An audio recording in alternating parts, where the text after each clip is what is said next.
할렐루야. 성탄 감사 예배 오신 여러분 모두를 환영합니다. 네, 자, 기도하고 우리 성탄 감사 예배 함께 올려드리겠습니다. 할렐루야. 우리 주 예수 그리스도를 찬양합니다. 이 땅에 오신 주님, 우리와 함께 하시기 위해서 가장 낮은 곳에 임하신 주님, 오늘 우리에게도 주님 임하여 주시옵소서. 우리 안에 이 성탄의 기쁨이, 성탄의 은혜가, 그리고 성탄의 이 평화가 임하게 하여 주시옵소서. 오늘 이 오신 주님을 우리가 함께 바라며 기도하며 찬양하기를 원합니다. 아버지 영광을 받아 주시옵소서. 예수 이름으로 기도했습니다. 아멘. 아멘. 예수님께서 가장 낮은 곳에 임하신 것은 우리와 함께하기를 원하시는 주님의 마음이었습니다. 가장 낮은 곳에 임하신 주님은 오늘 우리에게도 임하셔서 우리와 함께하기를 원하시는 주님이십니다. 함께 찬양하겠습니다. 임마누엘.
임마누엘 주님 찬양합니다. 찬양하겠습니다.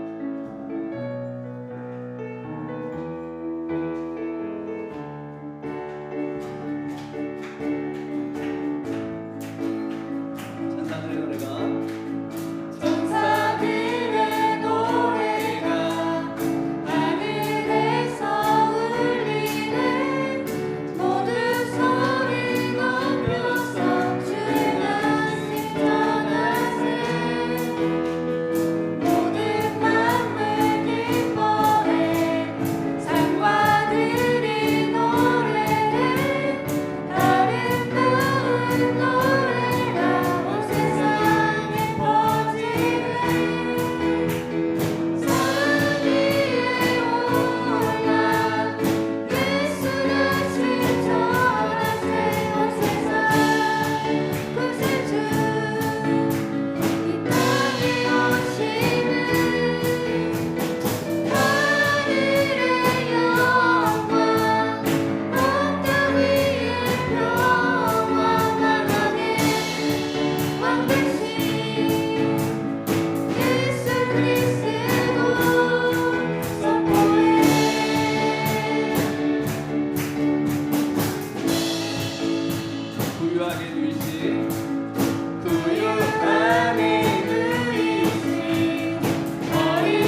찬양합니다. 아멘.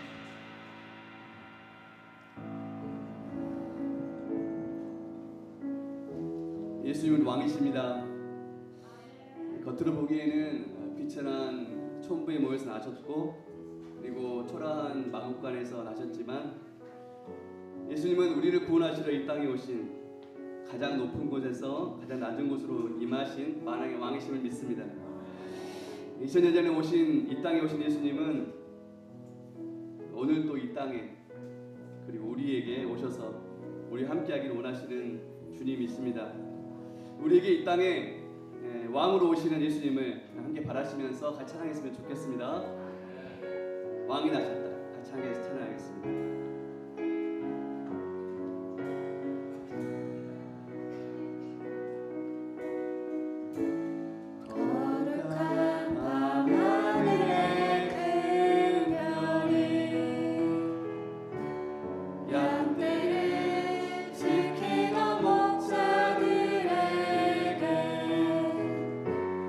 그 기쁨의 소식을 전했네.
왕이신 주님이 오늘 우리에게 이 땅에 함께 임만을 하시기를 원하시는 그 주님을 바라시면서 우리에게도 임하여 주시옵소서.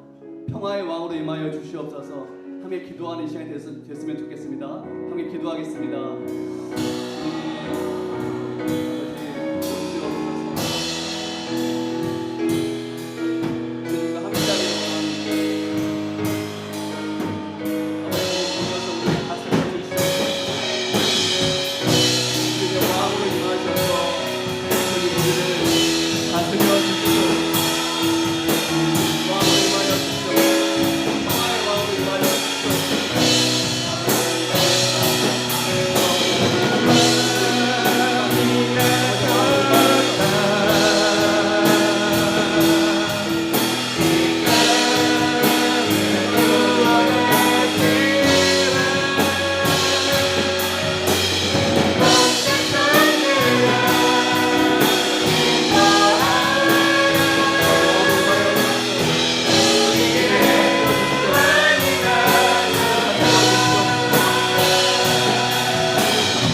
왕으로 임하여 주시옵소서. 주님, 우리를 다스려 주시옵소서. 당신의 다스림 아래, 당신의 통치 아래 우리의 인생이 있게 하여 주시옵소서. 이 임마대 주님을 찬양합니다. 예수 그리스도의 이름을 기도했습니다.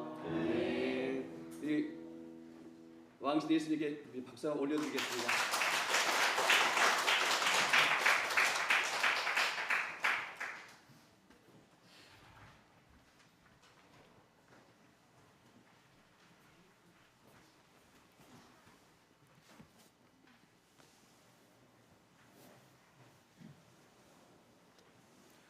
모두 성탄절 예배를 위해서 자리와 마음을 정돈해 주시길 바랍니다.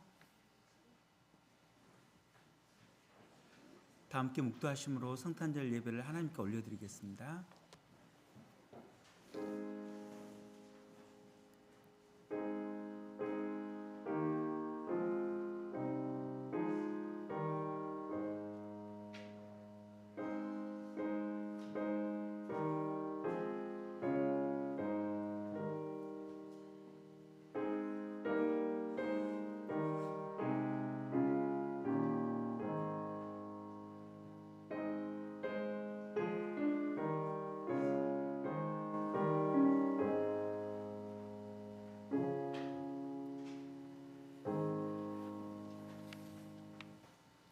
모두 자리에서 일어서 주시길 바랍니다. 다 함께 사도신경으로 신앙 고백 올려드리겠습니다. 나는 전능하신 아버지 하나님 천재 창조주를 믿습니다. 나는 그의 유일하신 아들 우리 주 예수 그리스도를 믿습니다. 그는 성령이 잉태되어 동정녀 마리아에게서 나시고 본디오 빌라도에게 고난을 받아 십자가에 못 박혀 죽으시고 장사된 지 사흘 만에 죽은 자 가운데서 다시 살아나셨으며 하늘에 오르시어 전능하신 아버지 하나님 우편에 앉아 계시다가 거기로부터 살아있는 자와 죽은 자를 심판하러 오십니다. 나는 성령을 믿으며 거룩한 공교회와 성도의 교제와 죄를 용서받는 것과 몸의 부활과 영생을 믿습니다. 아멘.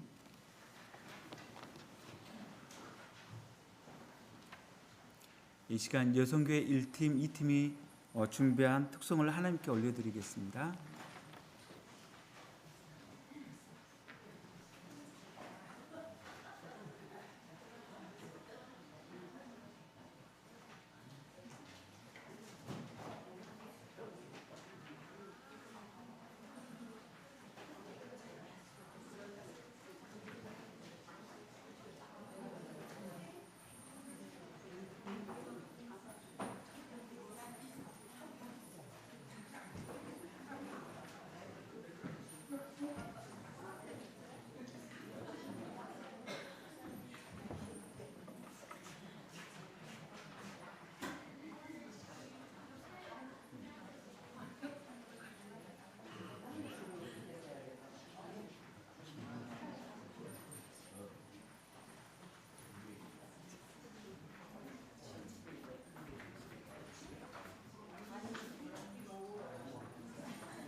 오랜만에 무대가 꽉 차는 것 같습니다.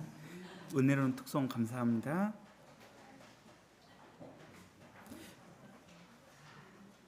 이 시간 성경 말씀 함께 봉독하는 시간 갖도록 하겠습니다. 말씀은 누가복음 2장 8절에서 20절 말씀입니다. 누가복음 8장에서 20절 말씀입니다. 신약 90페이지에 있습니다.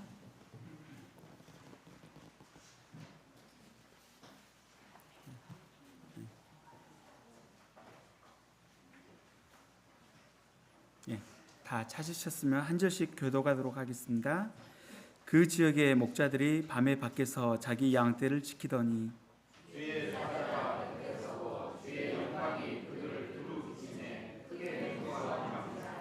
천사가 이르되 무서워하지 말라. 보라, 내가 온 백성에게 미칠 큰 기쁨의 좋은 소식을 너희에게 전하노라.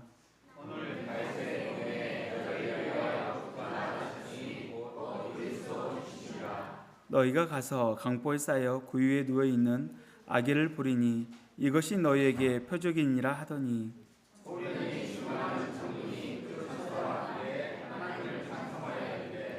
지극히 높은 곳에서는 하나님께 영광이요 땅에서는 하나님이 기뻐하시는 사람들 중에 평화로다 하니라.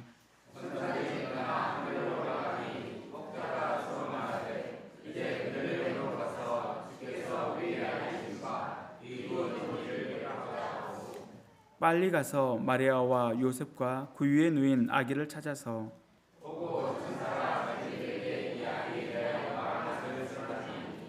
듣는 자가 다 목자들이 그들에게 말한 것들을 놀랍게 여기되 네, 함께 읽겠습니다. 목자들은 자기들에게 이르던 바와 같이 듣고 본 그 모든 것으로 인하여 하나님께 영광을 돌리고 찬송하며 돌아가니라. 아멘. 이 시간 너희를 위하여 구주가 나셨으니 곧 그리스도 주시니라 라는 주제로 목사님께서 말씀 전해 주시겠습니다. 네. 잠깐 기도드리겠습니다. 네.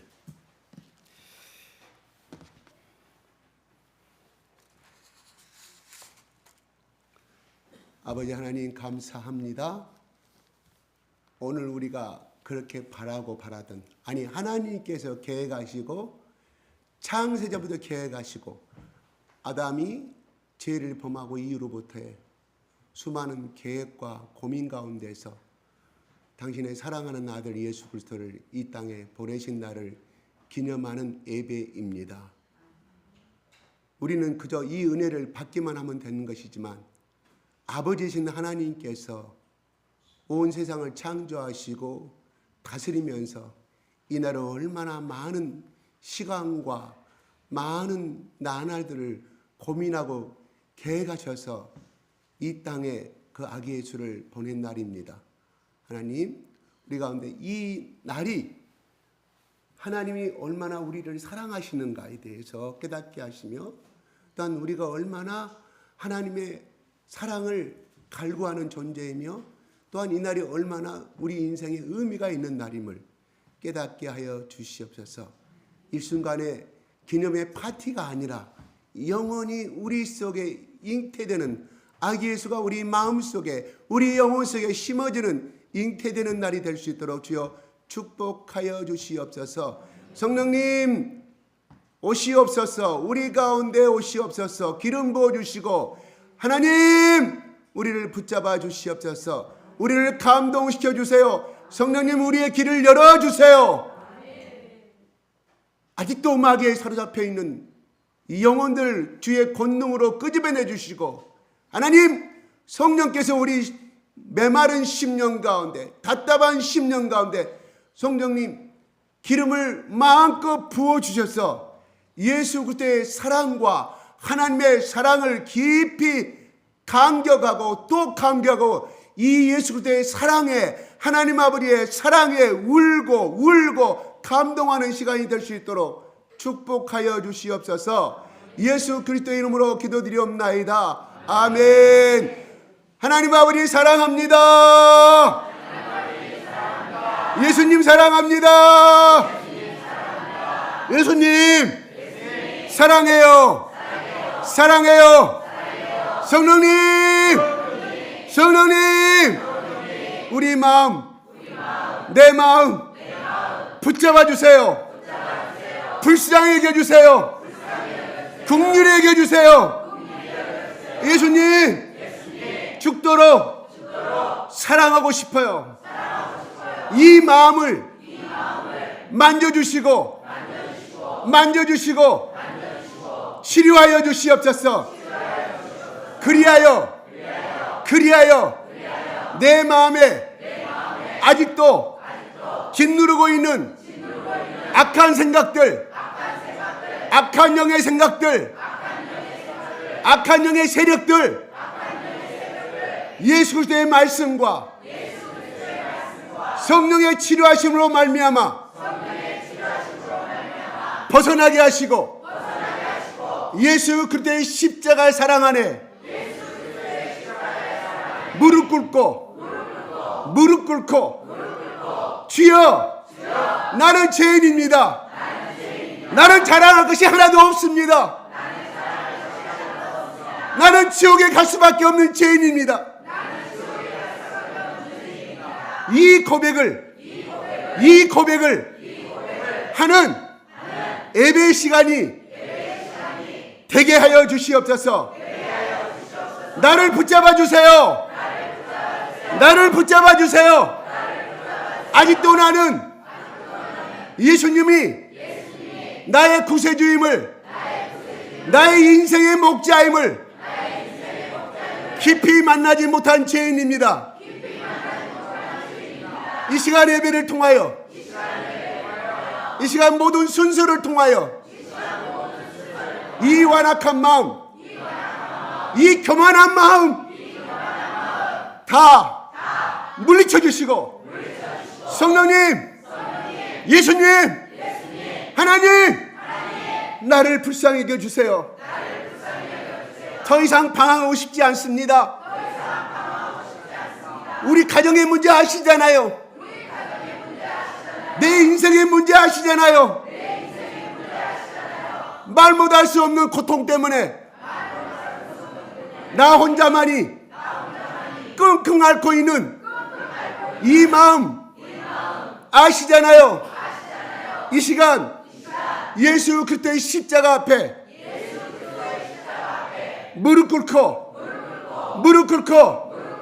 나왔으니 나를 붙잡아 주세요. 붙잡아 주세요. 마음이 가난한 자가 되기를 원합니다. 마음이 비워지기를 원합니다. 예수 그리스도의 이름으로 간구합니다. 아멘. 아멘. 아멘. 서로 축복하는 시간 갖겠습니다.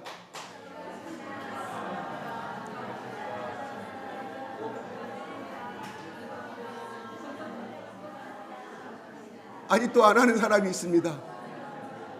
하세요. 복이 들어옵니다. 이 시간에 안 하는 사람은 내란 반란죄입니다. 농담이었습니다. 여러분, 고백한 대로 복이 내가 상대에게 빈 대로 나에게 그대로 돌아옵니다. 이거는 자연의 법칙이고 신의 법칙이고 하나님의 법칙입니다. 네, 감사합니다. 감사합니다. 오늘 모두 나와주셔서 너무 감사하고요. 잠깐 우리 주일학교 학생들과 같이 하다 보니까 짧은 시간에 해야 되겠습니다. 11시 13분입니다. 10분 만에 끝내야 되는데 제가 어떻게 될런지 모르겠습니다. 제가 예수가 아니라서 이 말씀들을 어떻게 10분 만에 다 드러낼 수 있을까요? 이거는 impossible, never, 도저히 불가능한 겁니다. 그러나 그냥 하랍니다. 10분 만에 끝내야 되니까. 10분 넘어가면 저쪽 뒤에 어린애들 그냥 장난치고 지금도 저를 안 쳐다보는데. 저기 정은찬 할렐루야. 나 보여요? 할렐루야. 손 한번 흔들어 주세요. 할렐루야. 네. 우리 온유 은하, 아이고 고마워. 연재 고맙고 연유도 나와줘서 고마워. 또 우리가만 나와줘 이름을 다 기억은 못 하겠는데 조카들 고마워요. 예. 지금으로부터 2000년 전 정확하게 천문학을 연구하고 컴퓨터에다 집어넣었을 때 예수님이 정확히 태어난 날은 언제일까? 사실은 12월 달이 아닙니다. 예, 미국의 전기공학자가 밝혀낸 사건이에요.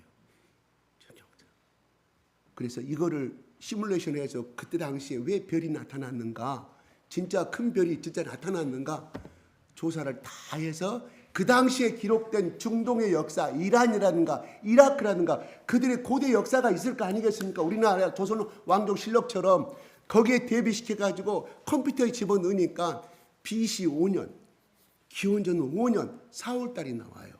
그러니까 우리나라 기준으로 4월달 벚꽃 피는 시절에 예수님이 태어난 것이 이게 과학적으로 증명이 됐는데, 사실은 이게 초대교회 이후로 또한 콘스탄틴 황제에 의해서 서기 314년 국교로 인정받은 그 후로 예수님이 언제 태어났을까 기록이 없어요. 그래서 만들어진 것이 오늘 12월 25일 날이에요. 그렇지만 이건 틀린 것은 사실입니다. 그리고 그리스 종교에는 언제 하냐, 또 모스크바 러시아 종교는 3월달 4월달 각기 다 달라요. 어떤 종교에는 가톨릭도 우리가 똑같이 하는 것이고, 각기 러시아, 우크라이나 종교, 뭐 그리스 종교들이 있잖아요. 이렇게 대주교처럼 큰 모자를, 그들은 어떤 데는 1월 달에, 어떤 날은 4월 달에 하는 경우가 있어요. 그러나 과학적으로 증명된 것은 이것인데 사실은 세계적으로 아직 공인을 받지 못하고 있기 때문에 그걸 안 지내요. 그런다고 하면 예수님이 BC 5세기 기원전 5년에 태어났다고 하면 예수님이 33살에 살았으니까 몇 년이 되겠어요? 약 27년인가요? 그런가요? 28년. 서기 28년에 돌아가셨어요. 그렇지만 오늘날에 예수님이 기원전 5년에 태어났지만은 오늘날은 어떻게 합니까? 2024년. 그러니까 AD 예수님의 태어나신 그 점을 1년을 잡아서 오늘날 2024년 예수님이 2024년 전에 태어났다고 우리는 그냥 전 세계적으로 예배를 드리는 거예요. 그래서 어떤 데는 그 25년 12월 25일 날은 태양절을 섬기는 시기가 있던데, 그래서 기독교나 뭐 이런 게 다 이단이라고 이야기를 하는 데가 참 많이 있어요. 그런 거 소가리 넣지 말고, 그게 아버지 생일이 예를 들어서 1월 달인데 그걸 아버지 생일을 몰랐어. 자기 엄마가 유일하게 기억을 하는데 엄마가 내가 10살 때 죽었어. 그러면 아버지 생일을 모를 거 아니겠어요? 이 아들이 나중에 커가지고 그냥 우리 아버지 생일을 그냥 마음대로 결정하고 지어요. 제사를 지내요. 그게 불효입니까? 효자입니까? 불효고 효가 관계없는 거죠. 날짜를 정확히 안다고 그래서 네 아버지가 나타나갖고 너희놈아 내가 1월달인데 너 왜 5월달에 제사를 지내냐는 그런 부모들 없습니다. 그죠? 그것처럼 정확한 날짜를 지내면 좋은데 그것이 2단이다 아니다라는 것을 3단이라는 것을 이걸 정하는 그 자체가 무모한 짓이에요.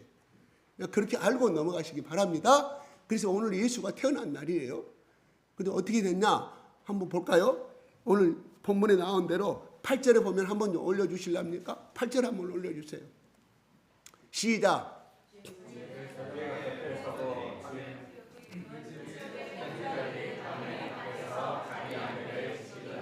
예, 이기가 어디냐면은 베들레헴이에요. 그러면 약 10리가 떨어져 있어요. 예루살렘과 10리가 떨어져 있는데, 그러면 왜 이 오늘 본문에 이 사람들이 목자들이랑 그대로 목동들이에요. 양을 치는 목동들. 그냥 9절 한번 볼까요? 시작. 주의 나라 앞에서도 주의 영광이 그들을 두루시네 그때 무서워하느니라. 예, 주의 사자가 나타났습니다. 엄청난 빛으로 나타났습니다. 누구를 비쳤어요? 양틈에, 성경에 나온 대로 양틈에 잠자던 목자들. 잠을 잔 건 아니겠죠. 왜? 그 야밤에 당지 쓰는 이유가 뭐겠어요? 오늘날 영어로 당지 쓰는 이유가요. 비상대기하는 이유가 사자들이나 늑대의 밥이 될까 봐 그 양들을 지키고 있었다 이런 말이에요. 10절. 천사가 이르되 무서워하지 말라. 보라 내가 온 백성의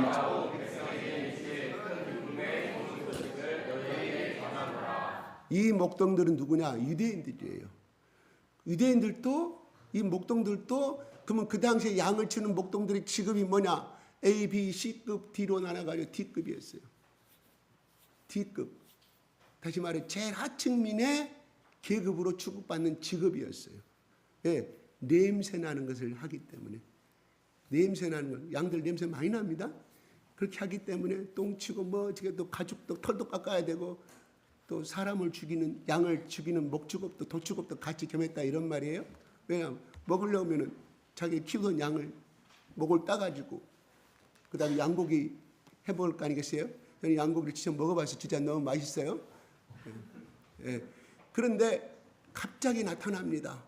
그럼 그들은 이들이 누군지 알았을까요? 모르죠. 천사가 말합니다. 큰 기쁨에 온 백성이란 말은 첫째로 이 언어의 의미를 따지면 유대인 민족을 이야기합니다. 그러나 이 백성은 더 큰 언어의 의미는 전 세계 모든 민족을 상징하고 있어요. 그 언어에 쓰는 의미가, 언어의 의미가, 헬라어 언어의 의미가.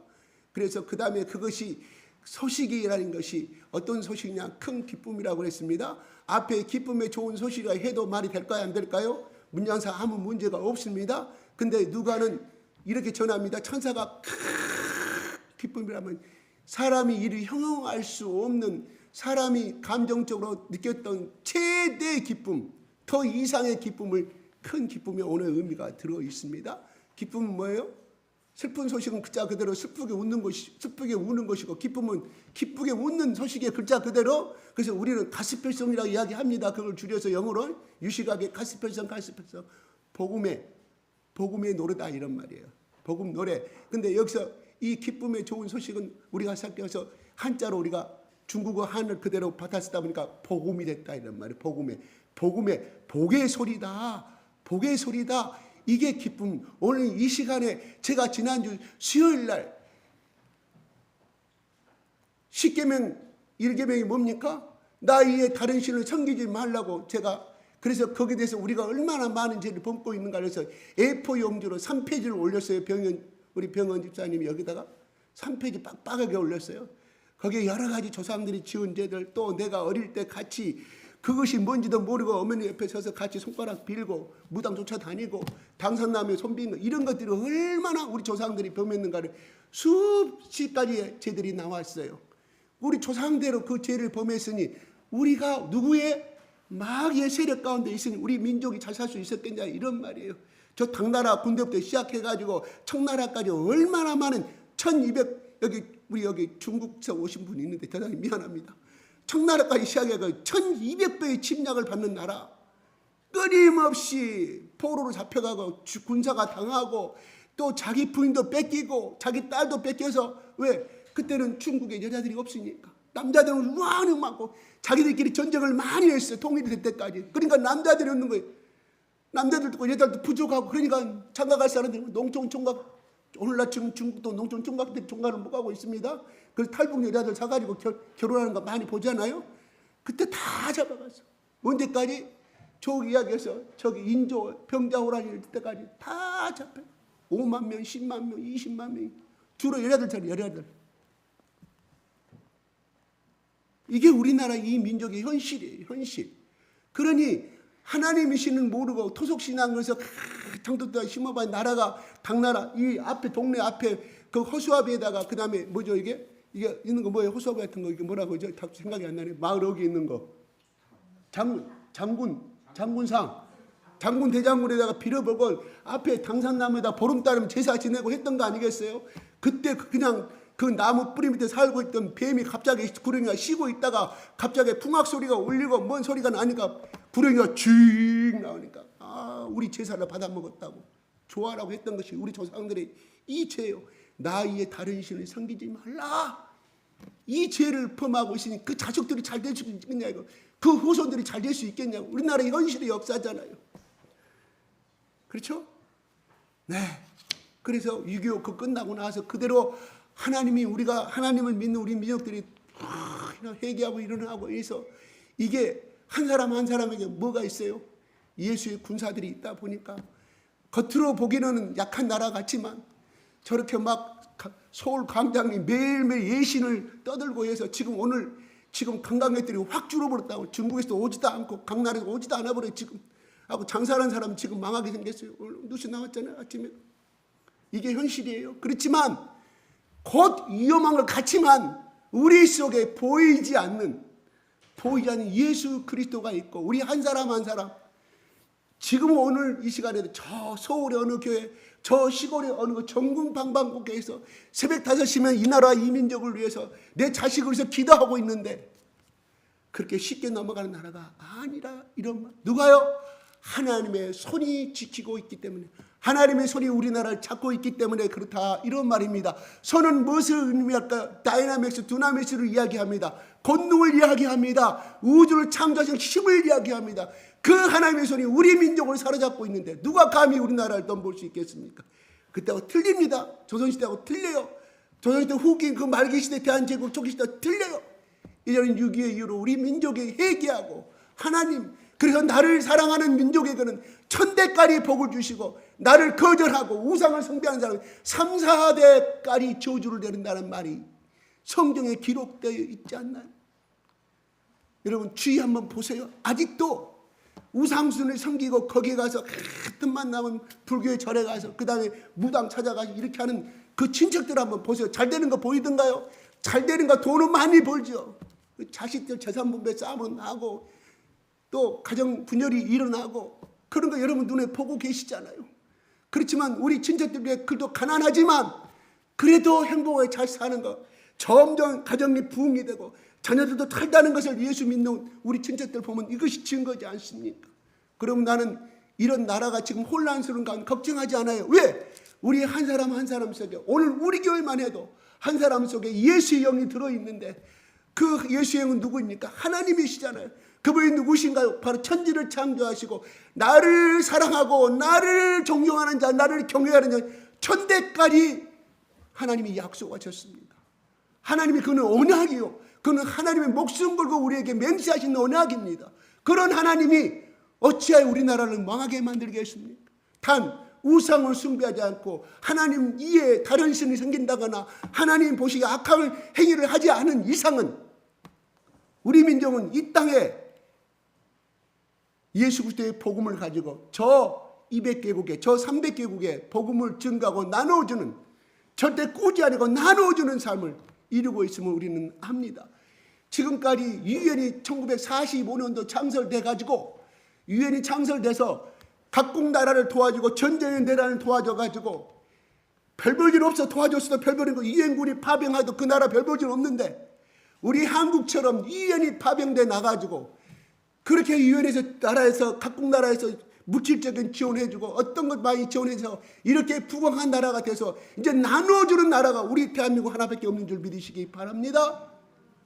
뭐 정치가 잘한 것도 있겠지만 그만큼 예수 믿고 피땀 흘려서 기도하고 하나님 농사 짓다가도 그날 한물이 피곤하고 12시까지 농사 짓고 새벽 4시에 잠을 자서 시골교회 아침에부터 새벽부터 나가서 기도하고 또 농사를 가서 일하는 이 시골에 이 풀뿌리적인 민족 이 예수를 사랑하는 이런 나라가 있기 때문에 이런 백성들이 있기 때문에 우리나라는 결코 잘될지언정 망하지 아니함을 믿으시기 바랍니다.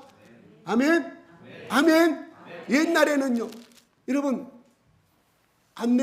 안내일기의 배경이 어디입니까? 제가 물어보겠습니다. 초등학교 때 배웠잖아요. 안내일기 배경이 어디 나라예요? 네덜란드. 안내가 쓴 일기가 1943년, 44년, 45년까지 끝납니다. 그때 안내가 거기 네덜란드에 살다가 그건 잡혀가는 거 아니겠어요? 그까지 마지막으로 끝나요? 그래서 결국은 수용소에서 가스 생수로 두고 갑니다. 그 당시에 누가 동시대에 같은 동급의 사람이 있냐면 우리가 유명한 사람 있어요. 오드리 헵번. 나이가 여상에 같아요. 근데 오드리 헵번은 결혼해서 영국에서 살았어요. 원래 태생은 벨기에입니다. 고향이 벨기에입니다. 그런데 영국에 살다가 엄마가 아버지가 이혼을 해. 그래서 어디로 오냐? 자기가 엄마의 친정이 어디냐면 네덜란드예요. 그래서 같이 따라서 11살 때 거기를 오게 됩니다. 그런데 우리가 오드리 헵번이 우리가 유명한 배운 곳은 알아요. 근데 그분이 했던 행적을 몰라요. 그분은 어떻게 했냐? 우리가 머나먼 달이라는 우리 시대 때 내가 대학교 시절 때인가 아마 그때 영화가 우리나라에 들어왔던 건 압니다. 1977년도 작품이니까 아마 그때쯤 된 것 같아요. 그 노래가 그 프로그램이 아마 전국의 중고 대학생들 단체로 보는 많은 영화의 시스템이었을 거예요. 거기에 머나먼 다리가 바로 네덜란드의 그 연합군과 나치 독일의 마지막 그 다리를 점령해야만이 네덜란드에 주둔하고 있는 나치를 물리칠 수가 있었거든요. 근데 거기에 먼저 연합군들이 독일, 영국, 프랑스, 미국에서 그 다음에 공수부대가 투하가 되는데, 공수부대가 투하가 되려면 그 시대에 배치된 독일군의 탱크가 몇 대고 군인이 몇 명이고 몇 사단이 있는지를 그걸 알아야 할 것 아닙니까? 그런데 그 역할을 했던 사람들이 바로 소년들이에요. 네덜란드에 그때 머물고 있던 그 다리 부근에 머물던, 그래서 그 정보를 통해서 아버지한테 가르치면 아버지가 연합군한테 그 정보를 연결해 주는 거예요. 그래서 결국은 낙하산 부대가 떨어졌지만 결국 지상군 육군이 늦게 도착하는 바람에 3만 7천 명의 공수부대 사람들이 죽음을 당하게 됩니다. 그런 비극적 역사가 있어요. 아무튼 그 네덜란드에서 승리를 하게 된 역할을 해둔 사람들이 11살부터 16살 사이에 네덜란드 소년들이었습니다. 그 중에 하나가 오드리 헵번이었어요. 그 역할을 했어요. 그 역할을. 밤에 가서 어디가 있는 거, 또 앞에 슈퍼에 예를 들어서 초콜릿 사러 간다고 하면 그걸 건너가면서 그 아이가 다 쳐다봅니다. 그 아이뿐만 아니에요. 많은 네덜란드 소년들이 그렇게 준 레지스탕스 독립운동을 했다, 이런 말이에요. 그래서 연합군 승리하게 된 배경이 스파이가 한 것이 아니라 그들이 역할을 해줬다, 이런 말이에요. 독일을, 네덜란드를 위해, 자기 조국을 위하여서. 이것이 빨갱이 행동입니까? 이게 무슨 적입니까? 오늘날 우리 예전에 3.1절에 그렇게 했던 어린아이 때 시작해서 저 시골에 천안에서 있었던 모든 것들을 오늘날 폄하하는 역사가 정말 비극적인 역사입니다. 어떻게 목숨 걸고 그렇게 했는데 어떻게 해야 그를 갖다가 테러리스트라고 평가하고 있는 이런 것, 역사가 거꾸로 가는 역사들, 정말 잘못된 거. 뭐 떠나서, 저는 이해를 떠나서 이야기하는 거예요. 역사는 올바로 서야 된다. 역사를 모르는 민족은 망한다고 역사학자들이 이야기합니다. 적어도 우리는 천국 시민인 건 맞아요. 그러나 이 땅에 살고 있기 때문에 우리는 역사만큼은 정확하게 배우자 하는 것입니다. 그래서 저들이 쳐들어오면, 중국이 쳐들어오면, 북한이 쳐들어오면 총 들고 나갈 거 아닙니까? 우리나라 지키려면 그 정신 갖고 살아야 되죠. 왜? 유대인들 보세요. 지금 보세요. 얼마나 자기 민족을 지키기 위해 저렇게 미국에서 IBM 부사장까지 날아오지 않습니까? 소위 이야기 날아오지 않는데 52살 먹는 IBM 부사장 날아와서 유대인 이스라엘 군복을 입고 싸우잖아요. 대단한 나라입니다. 우리가 이런 민족적인 역사, 이것이 분명히 갖고 살아가야 돼요. 정말 슬픕니다. 그런 어떤 우리 조상들이 피땀 흘리고 저 만주 땅, 저 연변, 저 흑룡강성 내지는 그런, 그 다음에 저 블라디보스톡, 저 추운 나라에서 나라를 지켜서 그 목숨을 아끼지 않냐고 싸웠던 그런 사람들에 대해서 하대를 하고 천대를 한다고 하면 누가 앞으로 우리나라에 제2의 친일이 일어나고 제2의 어떤 나라가 들어왔을 때 그러면 우리는 거기다 타부하고 살아가는 국정적인 삶을 살아야 되지 않을까요? 비극입니다. 이건 정말 비극이에요. 제가 말이 좀 빗나갔습니다. 오늘 그랬다 이런 말이, 오늘 이 시기가 어떤 시기냐 하는 거예요. 로마의 식민지 시대. 오늘 1절에 아우구스트란 말이 나옵니다. 가이사하게 누구를 말하냐면 시저가 브루토스는 이런 이 로마의 그리스 그 안테네, 로마의 안테네에서 회의를 할 때, 언로 회의를 할 때 거기서 처참하게 죽음을 당합니다. 암살을 당합니다.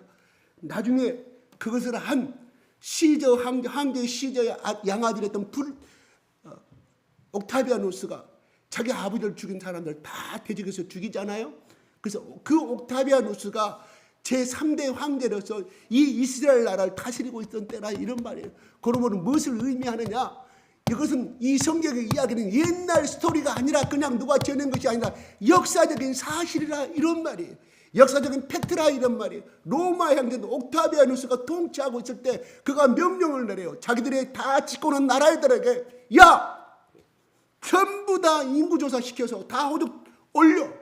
왜 그랬을까요? 첫째는 돈이 필요했어요. 로마는 인구수가 점점 줄어들었어요. 로마의 시민들이 얘기를 한다. 왜? 부당하게 뭔 얘기를 나서 키워야 되냐? 용병을 쓰자. 그래서 거기에 프랑스, 지알메니, 독일에 있는 사람들 다 불러가 용병을 썼어요. 그러니 그 나라가 움직이기 시작했겠어요? 결국 로마가 멸망한 것은 인구 부족 때문이라고 또 다른 역사가들이 이야기를 합니다. 그럴 때 그들에게는 필요한 것은 뭐? 돈이. 용병을 쓰려면 월급을 줘야, 그 당시도 월급을 주지 않으면 용병으로 가지 않았기 때문에 다 월급을 줘야 되는 돈, 머니. 그러면 어떻게 나오냐? 자기 식민지들에 있었던 그 국민들에게 세금을 걷어들이기 위해서 인구 통계가 정확하게 몇 가구 몇 세가 살고 있고 무슨 밭을 얼마나 갈고 있고, 이게 일제시대 때도 그 이야기 아니겠습니까? 벽까지 셨다고 하잖아요. 시골 농부 이야기, 할아버지 이야기 들어보면 벽까지 다 셨다고 그러잖아요. 이게 우리 비참한 식민지 시대 이야기예요. 또 저는 아직 그거를 경험하지 못했긴, 저보다 훨씬 더 많은 사람들이 얼마나 서러운 가운데 살았다는 것은 우리 지금 나이 드신 분들한테 우리는 그 이야기를 들을 수가 있습니다. 이때 시대가 그랬다, 이런 말이에요. 그랬을 때 마리아가 가서 얘기 났다는 것은 그때 144km예요. 오늘날 지도상으로 어디서부터 갈릴리 나사렛에서부터 살고 있었는데 베들레헴까지 가는데 144km. 그 당시에 사막지대이기 때문에 하루 이동하는 시간이 20km. 그럼 며칠 걸렸습니까? 6, 22, 7, 14. 27은 14. 적어도 일주일간을 그까지 걸어갔다는 거예요. 그것도 낙타를 타고 노새를 탔을 때 이야기합니다. 이 가난한 사람 무슨 노새가 있었겠어요? 당나귀가 있었겠어요? 목수의 아들인데. 그래서 그까지 걸어갔을 때 적어도 일주일 이상은 걸어갔을 것이다. 어떤 학자들은 2주간 이상 걸려갔다고 예석을 합니다. 그것도 가자마자 얘기 났잖아요. 적어도 9개월 만에 얘기 나죠. 그러면 적어도 8개월 한 2주 전에 출발했다는 거 아니겠어요? 그 몸을 익히고 그까지 걸어가는데 배는 요만큼 나가지고 이렇게 걸어간. 두 번째로 왜 그까지 걸어갔겠느냐? 두 번째, 만약에 이 여인이 과연 누구한테 살았겠냐? 임신 배가 올라올 때. 성경은 나오지 않았지만 이 약혼한 여자였지만 요셉이 하나님의 음성을 듣고 자기 집으로 데려왔을 것이다. 그리고 성경에 동침하지 말라고 했기 때문에 동침하지 않았을 것이다 하고 들어갔을 것이다. 왜? 거기에 동네 사람들은 저 여자 저기 결혼하기를 임신했다고 어떤 남자고 했는가, 이건 간음죄로 돌려 죽이는 것이 그때 법이었습니다. 그래서 마리아가 요셉이 그런 음성을, 하나님의 음성을 들었기 때문에, 여러분 온도 좀 낮추세요. 내가 온도를 아까 지금 처음에 오자마자 뜨거운 온도를 낮춰놨는데 내가 다시 또 온도를 올려놨나? 좀 더 덥습니다. 온도를 확 낮춰버리세요. 네. 아니 지금 저쪽에 주차이나 이런 애들 지금 부채질하고 있어가지고, 그러니까 제가 지금 어린아이 위주로 해야 되니까 아직은 지금 자세가 아직 안 흐트러졌어요. 지금 보니까 흐트러지진 않아서 자세가 흐트러지자마자 기도하겠습니다 이렇게 들어가야겠는데, 얘들이 제 말에 잘 귀를 기울여서 너무 감사합니다. 몇몇 사람은 안 기른 것도 있지만 그래서 데리고 왔다는, 죽임을 당할까 봐 나 없는 사이에 그 동네에서 심판에 돌려서 죽일까 봐 데리고 갔다는 거예요. 근데 거기서 얘기 났다는 것은 모든 환경과 것이 결국 누가? 예수가 베들레헴에서 태어날 것이다. 미가서 5장 2절에 적어도 예수님이 태어날 기원전 700년 전에 하나님께서 미가라는 선지자를 통하여서 예언한 말씀이거든요. 그래서 베들레헴에 우연이 아니다. 인간에게서는 그것이 우연이고, 그건 어쩔 수 없이 호적으로 갖고 마누라가 죽을까 봐 그냥 돌려마리 데리고 간 것이, 거기 태어난 것이 우연이라고 말하지만 그리스도 안에서는 절대 우연이 없습니다.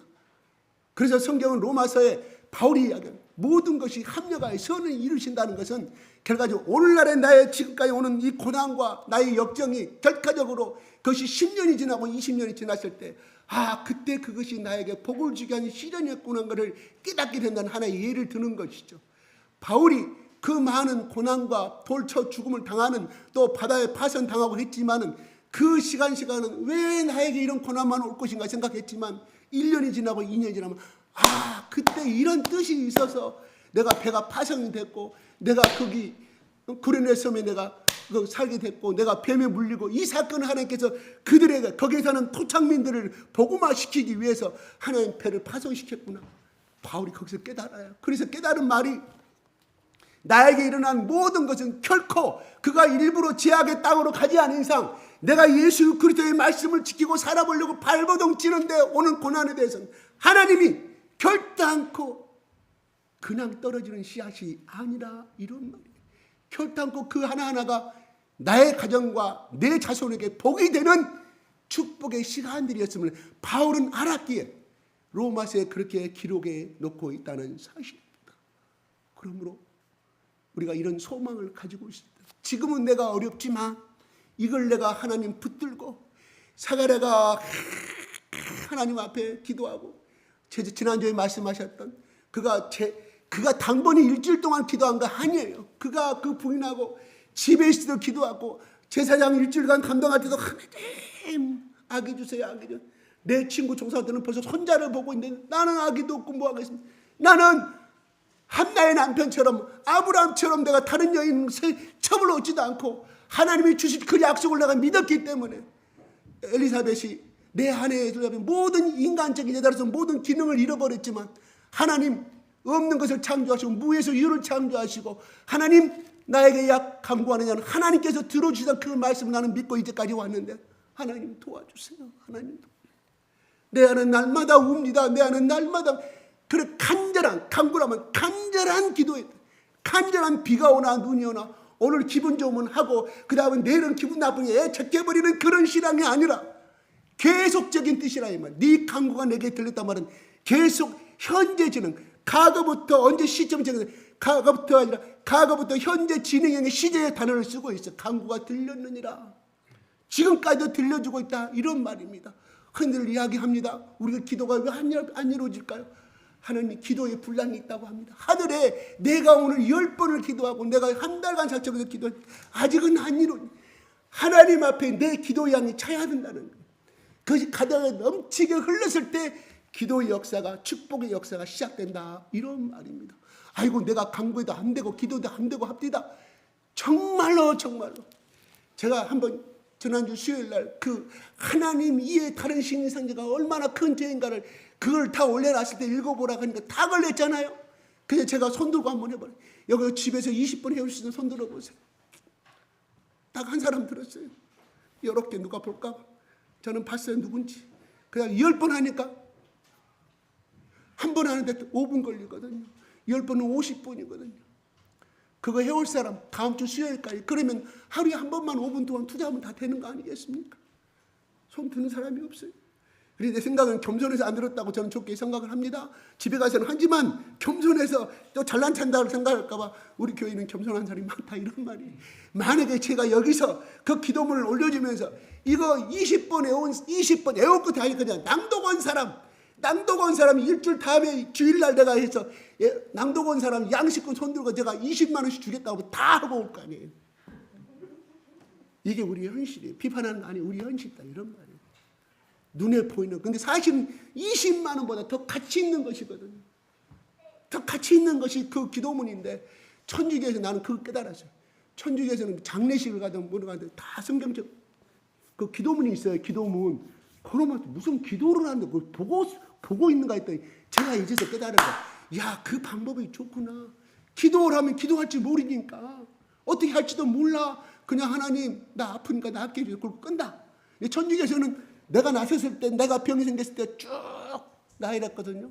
그래서 기도하는 방법을 알고 그것만 계속 주구장창 반복을 하는 거예요. 그러다 보니까 남이 써준 거지만 내 심령이 거기에 들어간다 이런 말이에요. 이래서 정호승이라든가 유명한 시인들이 있어. 김남주 씨 이런 시인들이 쓴 거 처음에 보면 이렇게 멋있게 들리지만 그걸 계속해서 암기할 때까지 또 읽고 또 가면 그 시의 어느 하나가 날 것이 되잖아요. 녹아내는 거예요. 녹아내려가는 거예요. 저자와 나가 그 시인과 하나가 되는 거예요. 단어 하나가. 마찬가지로 우리가 그 남이 써준 기도문이지만 그놈을 읽고 또 읽고 반복하여 읽었을 때 그게 나에게로 말씀으로 심어지고 믿음으로 심어지고 아 이게 필요하구나. 난 우리 교인들한테 이거를 내가 해줘야겠구나. 무조건 기도합시다. 동성교회 들어갑시다. 큰딸 작은딸 그 다음에 둘째 아들 기도하고 나면 할 거 없잖아요. 3분이면 끝나잖아요. 근데 주구장사 앞에 기도합시다 하니 구체적으로 이걸 갖다가 써줘야겠다. 그래서 그놈은 집에 가서 반복해서 소천하신 조영재 목사님이 그렇게 말씀하셨죠. 그래서 그때는 나는 못 따라했어요. 이분이 돌아가신 거 제가 깨닫는 거예요. 그분이 젊은 날에 시절에 책을 사서 보면 여러분 한 가지 기도 제목에서 계속해서 반복해서 하세요. 반복해서 10번이고 20번이고 똑같은 거 미사하고 쓰지 말고 10번이고 20번 30번 그것이 이루어질 때까지 계속해서 반복하세요. 내가 그 의미를 깨달아서 내 속에 체질화가 되고 그것이 그냥 멋있는 기도문이 아니라 그 기도문 하나하나가 내 심장 쪽에 꽂혀 있고 내 모세혈관에 내 폐세포에 심어질 때 역사가 일어나는구나. 왜요? 우리 속에는 헛된 생각이 많으니까. 우리 생각에는 헛된 생각이 많고 계속하여 예수님이 믿는 걸 좋은지 알지만 우리 세상을 쫓아가지 않아요. 지난 일주일간 우리는 그렇게 습성이 되어 있어요. 그것이 익숙합니다. 그런데 그것을 하면 안 된다는 걸 알지만 그 종의 습관이 꽉 사로잡고 있어요. 각 세포마다 화학적으로 거기 담겨져 있어요. 내 말이 아니에요. 그래서 의대에 들어가면 생화학을 배우는 이유가 그거예요. 생리학을 배우는 이유가. 그 화학적인 그 세포 속에 하나하나 우리의 쓴 기억이 담겨져 있고 우리나라 안 좋은 그 단어가 상대가 나를 공격해 그 기억들이 이 생화학적으로 화학적으로 이게 세포 속에 있기 때문에 그것이 없어지기 전까지는 절대 그 사람이 너 몇 월 며칠 날 나한테 이런 더러운 쓴 말을 했지 저주의 말을 했지 꼭 갖고 가는 거예요. 그러면 좋기는 좋은데 첫째는 자기 병이 들어. 그 생각을 통해서 누가 들어가? 제가 겨듭에서 말하면 유다가 예수를 팔아먹으려고 그 생각을 가는 도중에 사탄이 들어갔다고 말합니다. 우리 세포 속에 악의 영이 같이 악한 영도 같이 들어버린다 이런 말이에요. 그래서 그런 생각을 해결을 하면 곰팡이가 햇빛이 있는 곳 절대 곰팡이 안 찌듯이 그거를 해결에 덮어뜨면 성령님 내게로 들어오고 말씀이 새롭고 긍정적인 것이 들어오게 되고 미웠던 마음이 사랑하는 마음이 바꿔줌으로 말미암아 내 속에 있는 악한 영들이 스스로 어느 날 잠자고 있을 때 내가 찬양하고 있을 때 어떤 날 기도하고 있을 때 기침을 통해서 나가든가 또한 하품을 통해서 나가든가 이런 역사가 일어나기 때문에 기도하자는 것이거든요. 그러면 누가 복을 받습니까? 그렇게 기도하시는 순종하신 분들이 복을 받는 것이 나 이 목사가 복 받는 거 하나도 1푼도 저 체하는 거 없습니다. 그래서 하자는 것입니다. 무슨 그렇게 생각이 많은지 모르겠어요. 참으로 안타까워요. 오늘 예수님이 이 땅에 오신 것은 하나님이 이 인간들을 어떻게 해서 내가 이 교만한 인간들을 그렇게 마르고 선지자들을 그렇게 보면서 죽여버리고 저 우물가에 집어던지고 돌로 쳐 죽여버리는 이 인생들을 내가 어떻게 고민하고 했던 것이 바로 내가 이 땅에 본인이 돼서 내 아들 이 땅에 예수 그리스도를 이 땅에 와야만이 인간들이 내 사랑을 깨닫겠구나 해서 하신 방법이 예수 그리스도. 지난주도 이야기했던 것지만 그냥 아무나 선지자 한 사람 불러가지고 그 당시 세례요한을 불러가지고 야 세례요한은 너 십자가에 죽어. 그럼 네가 죽으면 온 인류가 제사함을 받아.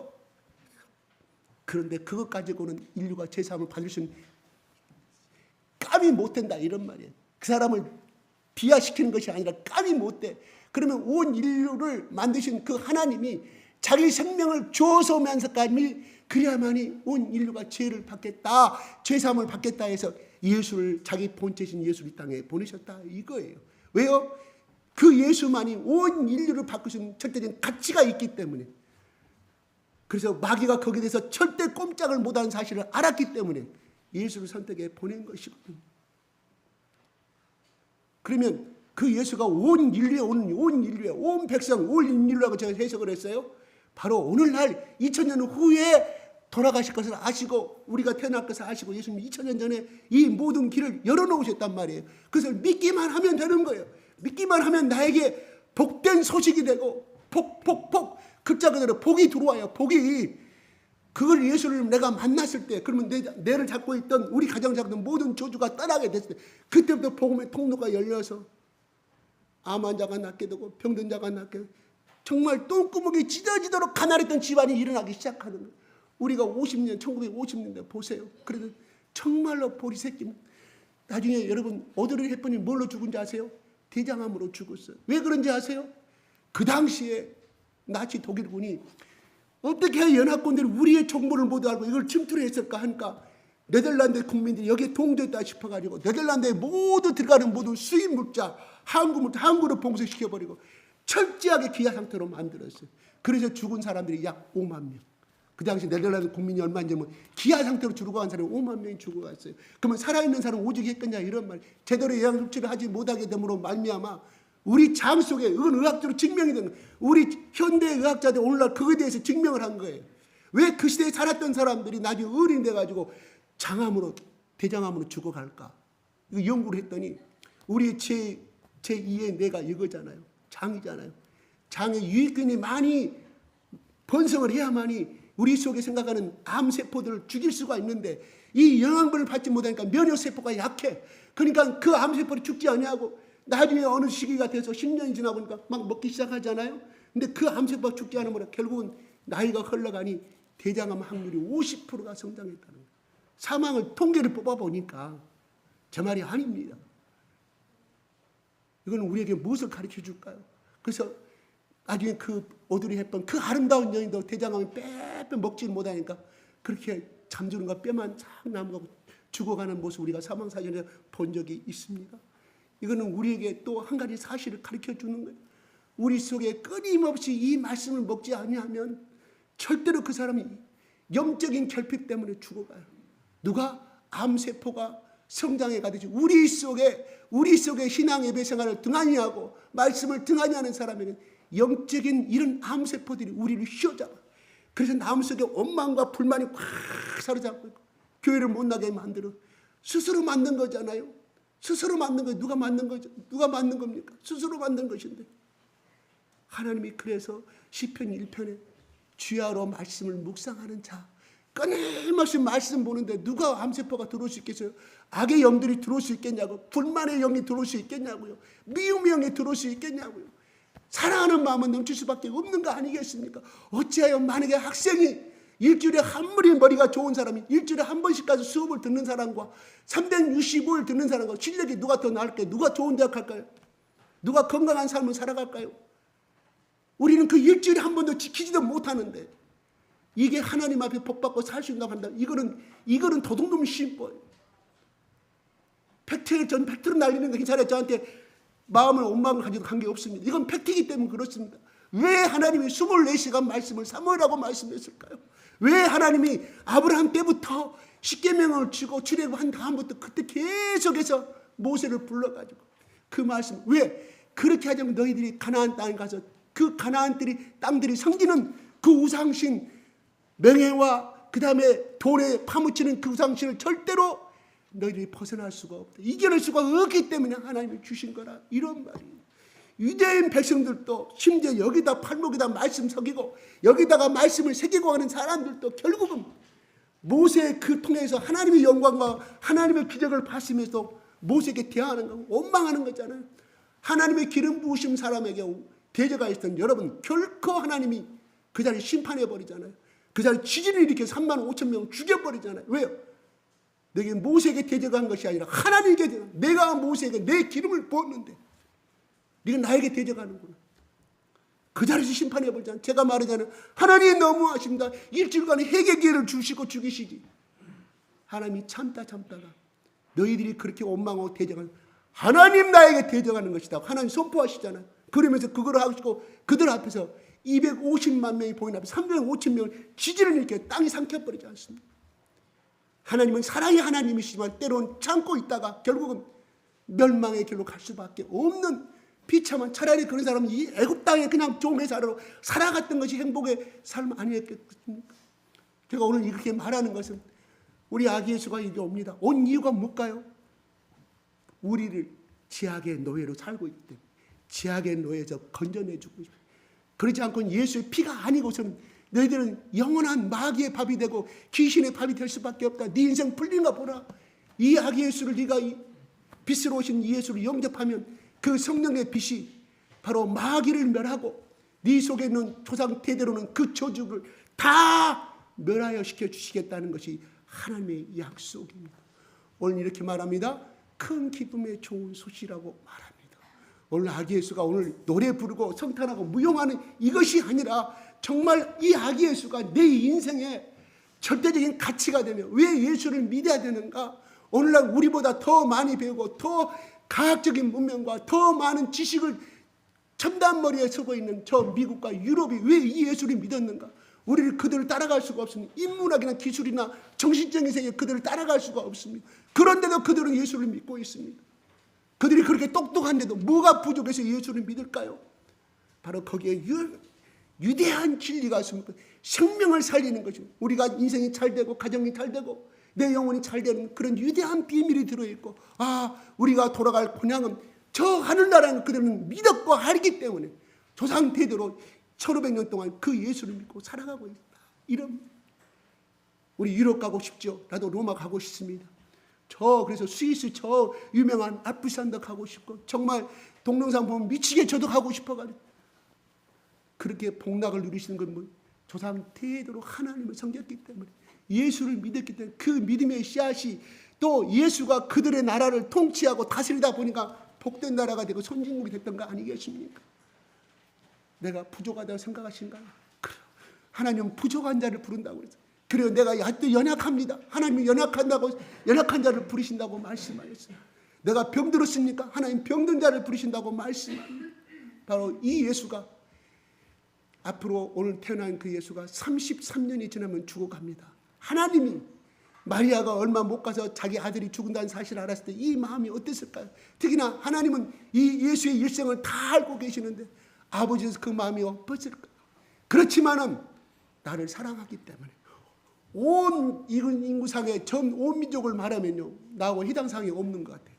나하고 1대1이에요. 그 예수 십자가에 죽으신 그 예수는 나하고 1대1. 다시 말해서 내 인생의 가치가, 내 인생이 하나님이 자기 아들을 죽이시면서까지 나를 가치 있는 존재이기 때문에 그렇게 1대1로 바꾸신 거예요. 아멘. 그럼 우리는 존귀한 자라 이겁니다. 그래서 디모데 후서나 다른 말씀에 너희가 너의 그릇을 깨끗이 씻어놓으면 너의 주인이 너를 존귀하게 쓰겠다고 말씀합니다. 무슨 말일까? 내가 매일매일 하나님 안에서 순종하고 살아가는 사람, 그 사람은 하나님 앞에 사용을 받되 하나님께 복을 받되 귀하게 복음을 받는다는, 귀하게 사용하시겠고 귀하게 모든 사람들부터 인정받고 칭찬받는 사람으로 하나님께 쓰시겠다 이런 거. 아멘. 이게 지난주 수요일날 우리가 배운 말씀입니다. 이런 말씀들이, 오늘 참사가 이런 말씀들이 우리 속에 성령께서 깨닫게 하여 주시고 집에 걸어갈 때, 화장실에 있을 때, 밥을 먹을 때 귀하게 생각하는 말씀이 되었으면 좋겠습니다. 오늘 본문의 말씀에 마리아가 그럽니다. 그들이 했던 말을 기히 여기더라, 기히 생각하더라. 본문의 말씀이 나옵니다. 뭔 말일까? 그냥 흘러보내는 말씀이 아니라 천사가 했던 그 말들을 깊이 또 숙고하고 또 씻고 또 씻고 또 씻고, 이 아기 예수가 그런 인생을 살아갈 건 그는 마리아는 말씀을 통하여 영접했다는 그런 뜻이에요. 여러분, 말씀을 자꾸자꾸 사모하는 우리가 되었으면 좋겠습니다. 되새김질하는 짐승들은 부정한 짐승이 아니라 깨끗한 짐승이라고 그래가지고 율법의 레에게는 그걸 먹으라고 그래요. 왜요? 우리 속에 말씀을 되새김질하는 사람은 그만큼 복된 인생이 된다는 그 의미를 담고 있다, 이런 말입니다. 마리아는 이 모든 말을 어떤 특정한 말에 이 모든 말을 마음에 새겨, 그냥 생각했던 것이 아니라 마음을 새겨버려. 마음에 망치로 석수가 비석에다가 글자를 정으로 망치로 때려서 새겨버리듯이 그렇게 새겨버렸다, 이런 말이에요. 이런 말이에요. 여러분, 예수님과 사랑하는데 주일날 예배에 빠질 수 있을까요? 나는 그건 거짓말이라고 생각합니다. 나 예수님 사랑한다. 나는 거짓말이라고 생각합니다. 왜요? 사랑하는 사람, 여러분 연애 시절 때 매일 만나고 싶었잖아요. 아침에 헤어지면 저녁 또 만나고, 저녁 12시, 1시까지 붙어있다가 헤어졌죠. 그래서 결혼이 이루어진 거 아니겠습니까? 예수님을 사랑한다면 그 행동이 나와야 합니다. 그 행동에서 그 마음의 행동이, 그 마음의 생각들이 행동으로 나타나는 것이 그 행동이거든요. 내 말이 아니라 심리학자들이 하는 말입니다. 오늘 여러분 다 여기 오셨으니 이 예수님의 말을 마음에 새기는 사람이 되겠으면 좋겠습니다. 왜요? 하나님이 그 사람을 쓰신대요. 그 사람의 복 주신대요. 그 사람이 간구하는 말로 복을 주신대요. 그 자녀에게 복을 주신대요. 이거 하나님의 약속이거든요. 하나님의 약속인데 어찌 이 말은 소개합니까? 소홀히 하잖아요. 우리가, 저도 그래요. 이 본성이 저도 있어요. 사실은 똑같아요. 여러분들하고 똑같습니다. 다만 우리는 이러지만은 그거를 할 수 있는 건 누가냐? 성령께서 우리에게 깨달음을 주시고 기름 부으시고 간구하면, 내가 비록 연약하고 이달은 내가 지난 1년은 내가 개판짓을 했지만 또 새롭게 내가 하나님, 내가 마리아처럼 이 예수 그리스도를 큰 기쁨의 좋은 소식을 여기고 마리아처럼 귀하게 생각하고 또 씹어서 생각하고 또 책임질해서 내가 내년도만큼은 주일날 예배만큼 절대적인 생명으로 여기고 내가 나가겠습니다. 그렇게 고백하면 하나님 그 고백한 대로 이루어 주실 줄로 믿습니다. 기도하고 마치겠습니다. 하나님 아버지 감사합니다. 오늘 참석한 모든 주일학교부터 어른 예배까지 하나님, 이 오늘의 귀한 말씀들이 마리아처럼 귀하게 깊이 생각하고 마음에 새기는 자가 되게 하시며, 마리아처럼 이 큰 기쁨의 좋은 소식을 순간 듣고 순간 잊어버리지 아니하고 아기 예수를 그가 어린이 될 때까지 품고 안아주고 양육하였듯이 우리 자식들에게도 예수님 마리아처럼 이 한 사람 한 사람을 자기 예수로 생각하고 하나님 나에게 주신 소명으로 생각하고 우리의 자녀를 말씀 안에서 기도로 키우고 말씀 안에서 키우는 복된 부모들이 될 수 있도록 축복하여 주시옵소서. 예수 그리스도 이름으로 기도드리옵나이다. 아멘.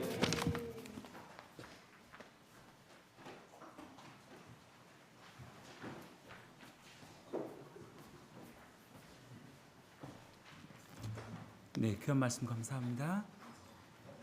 예수님께서 우리를 위해 이 땅 가운데 오셨음을 고백합니다.